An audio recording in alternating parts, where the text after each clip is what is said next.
After the defeat of Beerus, the Earth was in a time of peace, but on the sacred world of the Kai, the old Kai and Supreme Kais noticed planets disappearing as if by magic. Back with Kale, she had taken up Whis' offer to go and train with him. Since Kale was training with Whis, 18 decided to continue her training as well.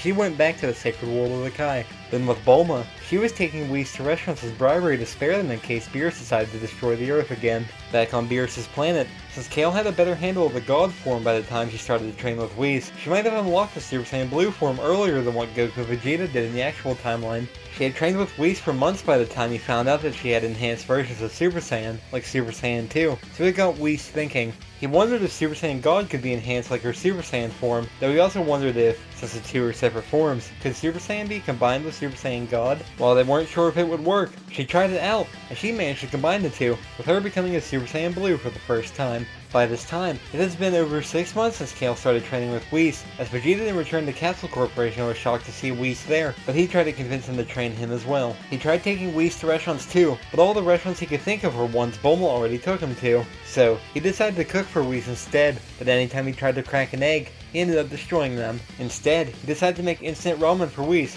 which after trying it, he was at a loss for words from delight. So, Whis agreed to train him, but before they left for Beerus' planet, Bulma gave Vegeta new armor to wear. When they arrive, Vegeta finds it funny to see Kale in a pink apron, but he assumed put in one as well. Before their training, they have to do house chores, such as changing Beerus' bed sheets without waking him up. They then have to scrub tree branches, clean the Oracle Fish's fish bowls, and mow the lawn that grows back in a day. From there, their training begins with them having to pick up weighted blocks and outrunning the disappearing road behind them. That night, Whis explains to the Oracle Fish that it is best for them to train without relying on the Super Saiyan transformation, which, the two Saiyans must have already realized this, as they haven't transformed once yet. The next morning, Whis has her training be to fight him, but when the two try to hit Whis, he dodges them every time. He then explains to them that they think too much and that they have to learn how to master independent bodily reactions, which even Beerus hasn't mastered yet. Regardless, deep in space, Chore-based has taken over the military operations of the Frieza force after his death. Currently, he was dealing with a rebellion on Frieza Planet 448, but since he had too few troops, he ordered them to withdraw. While they were fleeing, they were struck by an unknown force, but they continued on their way. This unknown force turned out to be Champa and Vados, and after Champa has Vados destroy the planet, they move along since it was the wrong one.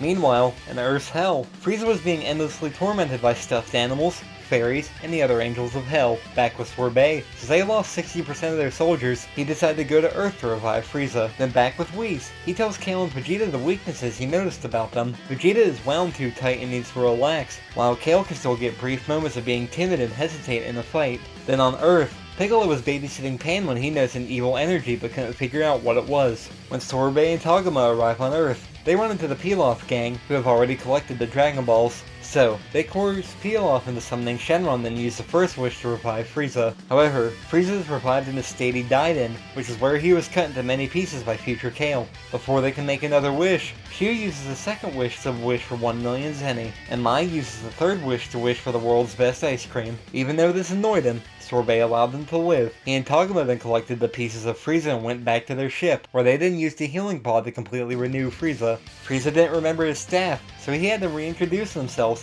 so Chore-based and Togama explained everything that happened after Frieza's death. Frieza then asked about King Cold, so when Chore-based said he was going to revive him later, Frieza said not to as he was too full of himself. Frieza then declared revenge on the Saiyans, but Togama advised him to ignore them, so Frieza mocked him and shot death beams at him. Chore-based then informed Frieza that they haven't been able to track down future Kale and that Goku had died many years ago after defeating Majin Buu. Though, he would reveal that Kale and Vegeta are still on Earth and are now even stronger than what Goku was. So, since Frieza is a prodigy, he decides to train for 4 months before taking on the Saiyans. On Beerus' planet, Whis was watching as Kale and Vegeta sparred, as he then gave them the advice to keep their ki inside so that it couldn't be sensed. They clashed for a little more, which is when a blue aura sparked from within Vegeta. He would have been confused about what this was, but Kale and Whis already knew what it was, so she's shown him the Super Saiyan Blue form. Regardless, Beerus woke up and was coming towards them, which is when he accidentally destroyed a nearby planet after sneezing. Beerus was wondering why they were there, which is when they tell him that they were training with Whis.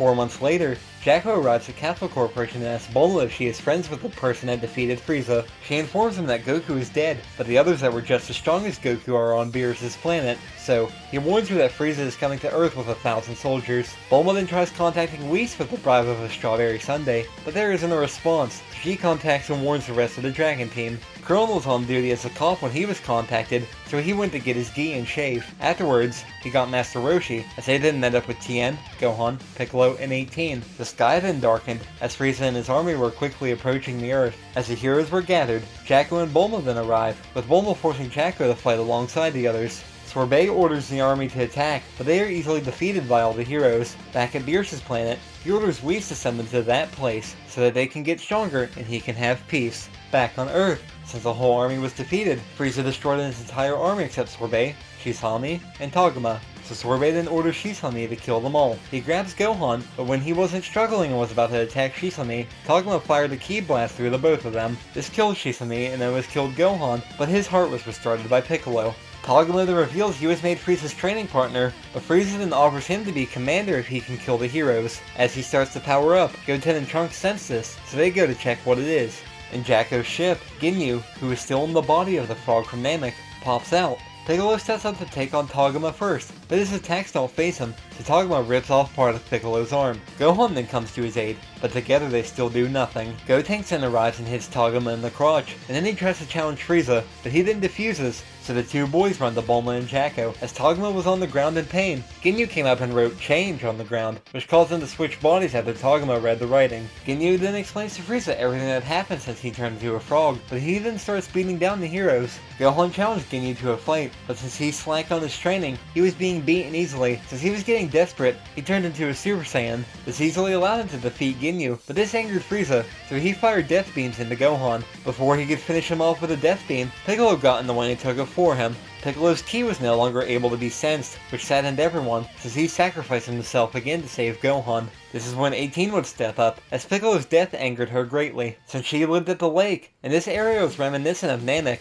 Piccolo went there often, so she would have developed a close relationship with Piccolo. By extension of her hanging out more with Piccolo, she would have developed a close relationship with Gohan too, since she and Piccolo would visit Gohan together. Regardless, this would give her the chance to show off the fruits of her training with the Supreme Kais. The old Kai had unlocked her potential, so she would go into her own ultimate form as she prepared to take on Frieza. However, Ginyu came to Frieza's side and asked for permission to kill her, which Frieza granted him. With her having limitless energy in combination with the ultimate form, she would easily kill Ginyu with a ki blast. She would then turn her attention to Frieza and start fighting him, which he would be pushing the tyrant back. He would eventually be forced into his final form, which unfortunately for the heroes, he would gain the upper hand over 18 in this form. With her being beaten down, Frieza prepared to finish her off with a death beam. Back at Beerus' planet, we see some message from Bulma with the sundae, which pleases both him and Beerus. Since Kale and Vegeta have found their way out of that place by now, they prepare to go to Earth. Since Kale knows the Kai, they don't have the sense energy to teleport, so they arrive on Earth right away, leaving Beerus and Whis behind. Kale then knocks Frieza's death beam away before it hits 18. She then goes on to say she'll have Piccolo resurrected within the Namekian Dragon Balls, and she teleports him to the lookout. Once 18 returns, they catch Kale and Vegeta up on how Frieza was resurrected. As Frieza gets ready to take on the Saiyans, Vegeta was wanting to go first, which Kale lets him. Even though she got over her hesitance to fight, she doesn't really enjoy it that much, so she is fine with Vegeta fighting instead of her. When Vegeta steps up to fight Frieza, it is nowhere near as even as it was between Goku and Frieza. Since he had a stronger training partner, and they had unlocked Super Saiyan Blue earlier, he is far stronger than usual. So, in his base form, he would be beating Frieza down instead. Frieza would try his dirty tactics of attacking the other nearby heroes, but Vegeta would easily deflect all of these attacks. Eventually, he would notice that Frieza was holding back some kind of power, so they would both agree to show the power they were hiding. Vegeta goes first and shows off the Super Saiyan Blue power, which Frieza just wondered if he was a regular Super Saiyan. So, Vegeta explained to him that this form is a Super Saiyan combined with the power of a Super Saiyan God. Regardless, he then welcomes Frieza to show off his new power, as Vegeta then mockingly says it wouldn't stand a chance against him. In the meantime, Jacko is taking pictures to get the Earth destroyed, so Bulma snatched his camera and destroyed it.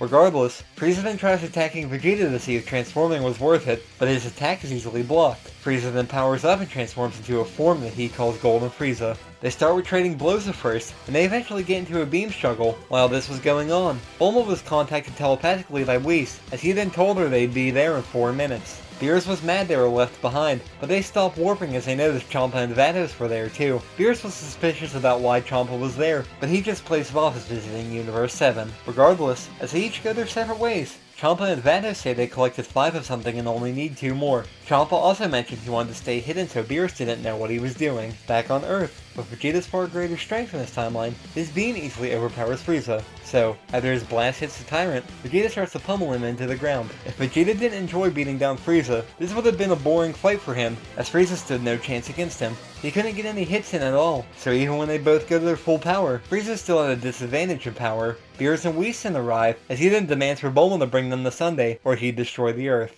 While he and Whis were eating it, Frieza noticed the God of Destruction and grew horrified at the sight of him. He was worried Beerus was going to interfere in their fight, but he assured Frieza that he had no intention of taking sides in their fight. Bulma, of course, was angered that he wouldn't help, but he said he'd protect them if good food was around. Regardless, back with the fight, Vegeta, unlike Goku, wouldn't drop to his base form and let his guard down just because he was winning the fight. Though, when Frieza and Vegeta were talking, Chore-based thought Vegeta had dropped his guard as he was facing away from him, so he tried using his bad ring laser to wound Vegeta, but it does nothing to him. In return, if he could no longer interfere, Vegeta blasts and kills Chore-based easily. Vegeta then goes back to pummeling Frieza. Since the Galactic Tyrant was running out of energy, he dropped back to his final form. But since Vegeta was getting bored of this fight, he doesn't stall in finishing off Frieza. He tells Frieza never to resurrect again, as he then blasts the Tyrant with his Big Bang attack, killing him once and for all. As the Galactic Tyrant was now dead, 18 would use the Kai Kai to go to New Namek to revive Piccolo with their Dragon Balls. After her return, everyone then goes to Capsule Corporation to celebrate Frieza's defeat. While there, Gohan was blaming himself for Piccolo's death, so he went to 18 and Piccolo, asking them if they could both help train him. Of course, they would agree to help him, as they would like to see Gohan regain the strength he once had. Kale and Vegeta then talked about training partners, but they both jokingly said that they'd rather die than do that again. Back in Earth's Hell, Frieza was screaming in rage as the Angels of Hell welcomed him home.